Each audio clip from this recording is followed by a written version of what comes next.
Hi friends, ഞാൻ അബ്ദുൽ കലാം പാപ്പളശ്ശേരിയാണ്. ഞാനിപ്പോൾ ഉള്ളത് പുത്തുമല ദുരിതബാധിതർക്ക് വീടുകൾ നിർമ്മിച്ചു കൊടുത്ത ഒരു പ്രദേശത്താണ്. ഇവിടുത്തെ വീടുകളുടെയൊക്കെ അവസ്ഥ എന്ന് പറഞ്ഞാൽ വളരെ ദയനീയമാണ്. പ്രളയത്തിൽ നിന്ന് രക്ഷപ്പെട്ടിട്ട് ഇവർ വന്നത് വെറും വെള്ളത്തിലേക്ക് തന്നെയാണ്. ഇവരുടെ ജീവിതകാലം മുഴുവൻ വെള്ളത്തിൽ കിടക്കാനാണ് ഇവർക്ക് പടച്ചോൻ വിധി കൊടുത്തിരിക്കണമെന്ന് എനിക്ക് തോന്നുന്നത്. കാരണം എല്ലാ വീടുകളും ചോർന്നൊലിച്ചും കൊണ്ടാണ്, എല്ലാവരും ടാർപ്പായി മേഞ്ഞിട്ടും. ഇവരുടെ അവസ്ഥ ഇവർ തന്നെ പറയണം. പക്ഷെ എന്തായാലും ഇതിൽ ഉദ്യോഗസ്ഥന്മാർ നല്ലോണം അവരുടെ മക്കളെ ഈ ഹറാമ് തീറ്റിച്ചിട്ടുണ്ട്. കാരണം വെട്ടിപ്പ് നല്ലോണം നടത്തിയിട്ടുണ്ട്. പല പല സംഘടനകൾ, പല പല വ്യക്തികൾ ഈ പാവങ്ങൾക്ക് വേണ്ടി നൽകിയ ഈ ഒരു വീടുകളിൽ നല്ല അഴിമതി നടത്തിക്കൊണ്ട് തന്നെയാണ് ഈ ഒരു വീട് പണി ഇവിടെ തീർത്തിരിക്കുന്നത്. എഞ്ചിനീയർമാരൊക്കെ ഒരു പ്ലാൻ വരക്കുന്ന സമയത്ത് കുറച്ചൊരു എളുപ്പമാനം വേണം. കാരണം ഒരു 20 സെൻറ്റിമീറ്റർ ഏത് വീട് നിർമ്മിക്കുമ്പോഴും അതിൻ്റെ സ്ലാബിൻ്റെ ചാട്ടം നമുക്ക് കാണാൻ കഴിയും. ഇവിടെയൊക്കെ 10 സെൻറ്റിമീറ്റർ പുറത്തേക്ക് ചാടിച്ചിട്ടാണ് വീടിൻ്റെ സ്ലാബുകൾ വരെ വാർത്തിരിക്കുന്നത്. എന്തിനു വേണ്ടി നിർമ്മിച്ചു കൊടുത്തു എന്നുള്ളത് മാത്രം മനസ്സിലാകുന്നില്ല. പീപ്പിൾസ് ഫൗണ്ടേഷൻ കൊടുത്ത 10 വീടുകൾക്ക് അവർ ഇപ്പോൾ ഓരോ ലക്ഷം രൂപ വീതം കൊടുത്തിട്ട് ആ വീടുകൾ റിപ്പയർ ചെയ്യുന്നുണ്ട്.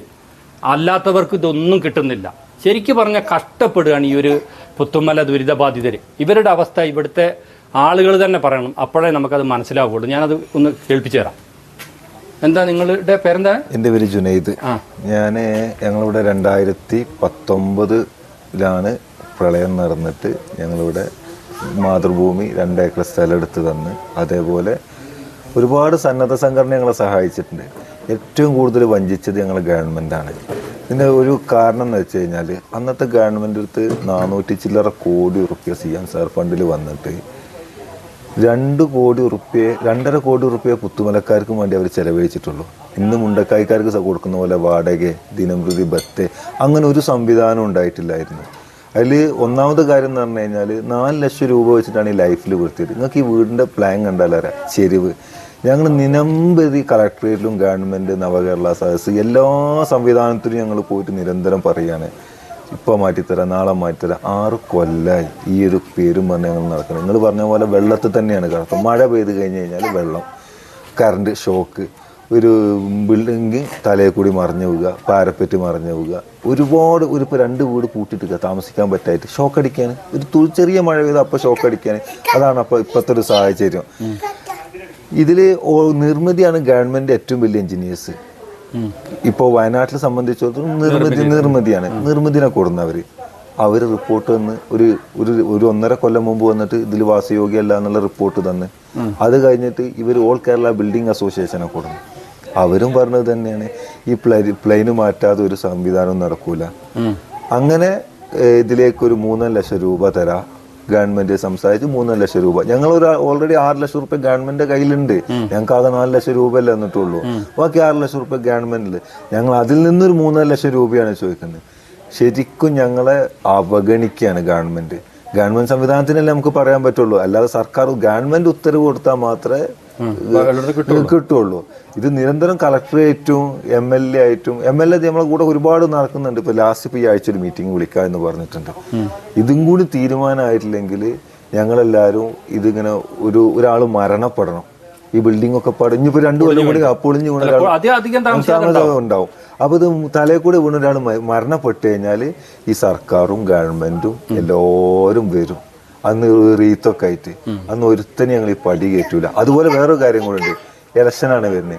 എല്ലാവരും എപ്പോഴും ആവശ്യം വരും. ഈ ഒരു ഇതുകൊണ്ട് മാത്രം തീരുമൊന്നുമില്ലല്ലോ. അപ്പോൾ ശക്തമായിട്ട് ഞങ്ങൾ എന്താക്കും, ഇതിന് പ്രതികരിക്കാൻ വേണ്ടി ഇറങ്ങുകയാണ്. ഈ ഒരു മാസം കൂടി കഴിഞ്ഞാൽ ഞങ്ങളെ ലാസ്റ്റ് വണ്ടിയാണ് ഈ ഇലക്ഷൻ. ഈ ഇലക്ഷൻ കഴിഞ്ഞ് കഴിഞ്ഞാൽ ഞങ്ങൾ ഒരു കാര്യം നടക്കൂല. ഇതിൻ്റെ ഉള്ളിൽ കടന്ന് മരിക്കുക എന്നല്ലാതെ വേറെ ഒരു രക്ഷയില്ല ഞങ്ങളത്. അപ്പോൾ നിങ്ങളോട് ഞങ്ങൾക്ക് പറയാനുള്ളതാണ്, നിങ്ങളിപ്പോൾ നിങ്ങളെ വീഡിയോ ഒക്കെ നമ്മൾ കാണുന്നുണ്ടല്ലോ, ഞങ്ങളൊരു കാര്യത്തിൽ നിങ്ങളും കൂടി ജനങ്ങൾ ഇതിലേക്ക് പൊതുസമൂഹം അറിയട്ടെ. തീർച്ചയായിട്ടും ഞാൻ നിങ്ങളുടെ കൂടെ ഉണ്ട്. കാരണം എന്നെ സംബന്ധിച്ചിടത്തോളം ഞാൻ പറഞ്ഞാൽ പാവപ്പെട്ടവരെ പറ്റിച്ച് തിന്നുന്നത് അത് ആരായാലും അല്ല. പക്ഷെ ഇതിൽ ശരിക്കും അഴിമതി നടത്തിയിരിക്കുന്ന എഞ്ചിനീയേഴ്സ്,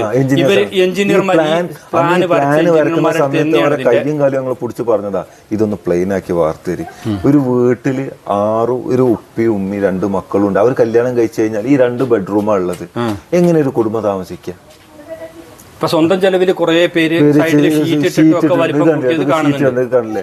ഇതിപ്പോ മഴ പെയ്താലോ, ഇതിപ്പോ ഷീറ്റ് ഇടാൻ കാരണം എന്ന് പറഞ്ഞാൽ മഴ പെയ്താൽ ഫുള്ള് വെള്ളം അങ്ങോട്ട് ഉള്ളിലേക്ക് കയറുകയാണ്. അതേപോലെ വീടിന്റെ പൊട്ടുകൾ എല്ലാം പൊട്ടും. ഞാൻ കാണുന്നത് 6 ഇഞ്ചിന്റെ മേലെ കനുണ്ട്. ഇത് മൊത്തത്തിലൊരു 2 കൊല്ലം കൂടി കഴിഞ്ഞ് കഴിഞ്ഞാൽ വെള്ളം ഇരുന്നത് ഈ സ്ലാബ് ഇറങ്ങൂല എന്നെന്താ ഉറപ്പ് പറയാനുള്ളത്?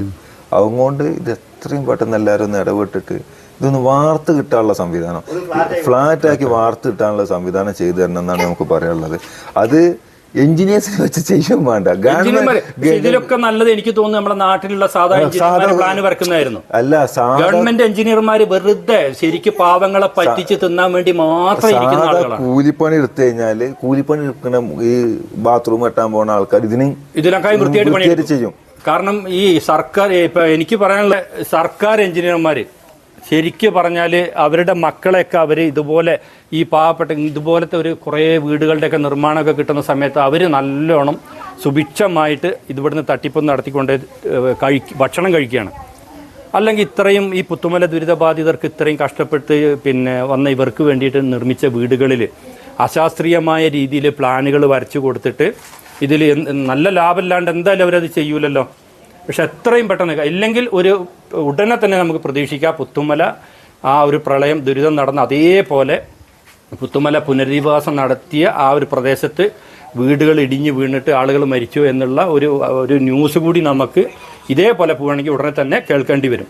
അപ്പോൾ എത്രയും പെട്ടെന്ന് ഈ ഒരു പാവങ്ങൾക്ക് ഇതിനുള്ള ഒരു പരിഹാരം ഉണ്ടാക്കി കൊടുക്കണമെന്നാണ് എനിക്ക് അഭ്യർത്ഥിക്കാനുള്ളത്.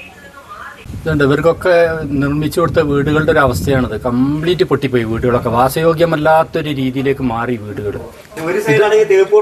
ഇതാണോ വീടിന്റെ അവസ്ഥയാണിത്? വീട് മൊത്തം പൊട്ടിപ്പൊളിഞ്ഞ് കിടക്കുകയാണ്. കാരണം ഇത് ശരിക്കും പറഞ്ഞാൽ പ്രളയത്തിൽ നിന്ന് രക്ഷപ്പെട്ടു വന്ന ഇവർക്ക് ഒരു വല്ലാത്തൊരു അവസ്ഥയിലാണ് ഇപ്പോൾ ഇവരുടെ ജീവിതമുള്ളത്.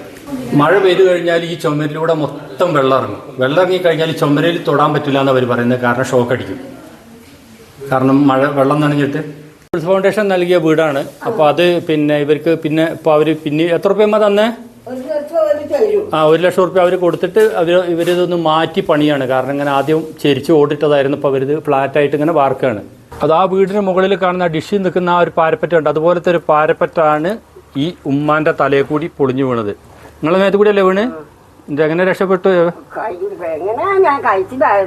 ആ, അപ്പം ഇതൊക്കെയാണ് നിങ്ങൾ കാണുന്നുണ്ടോ. ഈ ഒരു ഉമ്മ ജീവനോടെ ഇരിക്കുന്നത് തന്നെ എന്തോ ഒരു ഭാഗ്യമാണ്. കാരണം അങ്ങനെ പെട്ടെന്നൊന്നും മരിക്കൂല. കാരണം പ്രളയത്തിൽ നിന്ന് രക്ഷപ്പെട്ട് വന്നതാണ് ഉമ്മ. പക്ഷേ ഈ നിർമ്മിച്ചു കൊടുത്ത വീട് മറിഞ്ഞാടിയിട്ട് മരിക്കാനുള്ളൊരവസ്ഥ ഇവർക്ക് ഉണ്ടാവരുത്. ഇപ്പോൾ കണ്ടോ, ഇവരൊക്കെ കയ്യിൽ നിന്ന് പൈസ കൂട്ടിയിട്ടും പിന്നെ പീപ്പിൾസ് ഫൗണ്ടേഷൻ നൽകിയ പൈസയൊക്കെ പാടെ കൂട്ടിയിട്ടാണ് ഇവരൊക്കെ ഈ വീടൊന്ന് മാറ്റി പണിയുന്നത്. അതിന് കഴിയാത്ത ആളുകൾ ഇപ്പോഴും അതുപോലത്തെ വീട്ടിൽ തന്നെയാണ് നിൽക്കുന്നത്.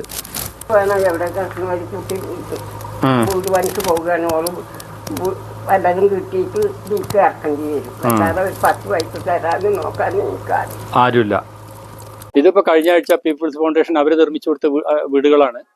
അവർ കംപ്ലീറ്റ് വന്നിട്ട് ആ ഓടിൻ്റെ മുകളിൽ ആ പാരപ്പറ്റൊക്കെ എടുത്ത് കളഞ്ഞിട്ട് അവർ ഷീറ്റ് ഇട്ട് കൊടുത്തു വീടിനൊക്കെ. ഇങ്ങനെയെങ്കിലും ചെയ്തു കൊടുത്താൽ മതിയായിരുന്നു. ഒക്കെ പീപ്പിൾസ് ഫൗണ്ടേഷനും ഉണ്ടാക്കി അവർ കൊടുത്ത വീടുകളാണ്. ഇതൊക്കെ അവർ കൊടുത്ത 1 ലക്ഷം രൂപയും കൂടാതെ ഇവരുടെ കയ്യിലെ പൈസയും കൂടി കൂട്ടിയിട്ടാണ് ഇവർ ഈ ഫ്രണ്ട് വശമൊക്കെ ഇപ്പം ഇങ്ങനെ വാർത്ത് മോഡലാക്കി എടുത്തിരിക്കുന്നത്. ഈ വീടുകൾ ശ്രദ്ധിച്ചാൽ മനസ്സിലാവും. കാരണം പാരപ്പറ്റിന് മുട്ടിച്ചിട്ട് ഓട് ചെരിച്ചിട്ടതാണ്, അല്ലാണ്ട് ഒരു സ്ലാബിൻ്റെ അടിയിൽ നിന്ന് ഓട് ഇങ്ങോട്ട് ഇട്ടതല്ല. അതുകൊണ്ടാണ് ഇതിൻ്റെ വെള്ളങ്ങളൊക്കെ ഉള്ളിലേക്ക് വെള്ളം ഇറങ്ങുന്നതിൻ്റെ കാരണം.